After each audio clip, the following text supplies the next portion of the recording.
My early memory of playing was probably when, like I said earlier, I went down to the local pitch with my brother and then just went down every week to go train in the bog meadow in Enniskerry and played with the guys who are a little bit older than me now and who I still know, and then just grew in love with football then and played with the boys in Enniskerry up until I was 14. So I think my earliest memory probably was when I got asked to go in goal. I think I was 13 or 14 and the normal goalkeeper got injured and it was like, well, you're the biggest, you can go in goal now.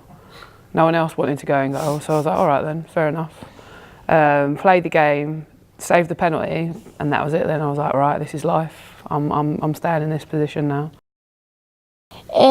There's probably been a number of people who are being really big influences, like obviously players and then coaches as well. Like I remember when I was younger, my dad brought me to Richmond Park and Olivia O'Toole, who was the top women's goal scorer, came off the bench and scored some really good goals. And I think from there it really clicked that like that was something that I could do, that I could represent my country. So she was really special player. And then I was lucky enough to get to play with some really good players as well, like Ciara Grant and Emma Byrne, and Olivia O'Toole was in the squad at that time as well. And then obviously I have loads of coaches who influenced me from when I was young, down in Enniskerry, Maurice Chadwick, Jerry Barton.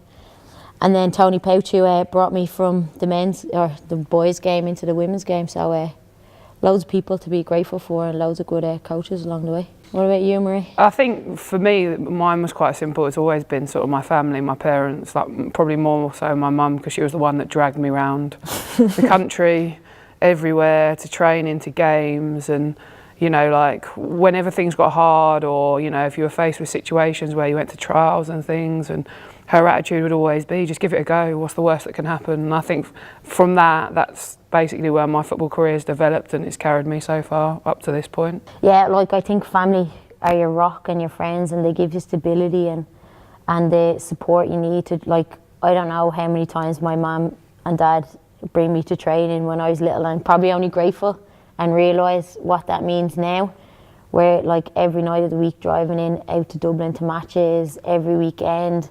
My mum used to give up to go bring me out to Ireland trials, so I think without that support, like, I really wouldn't be where I am today. So thanks, Mum.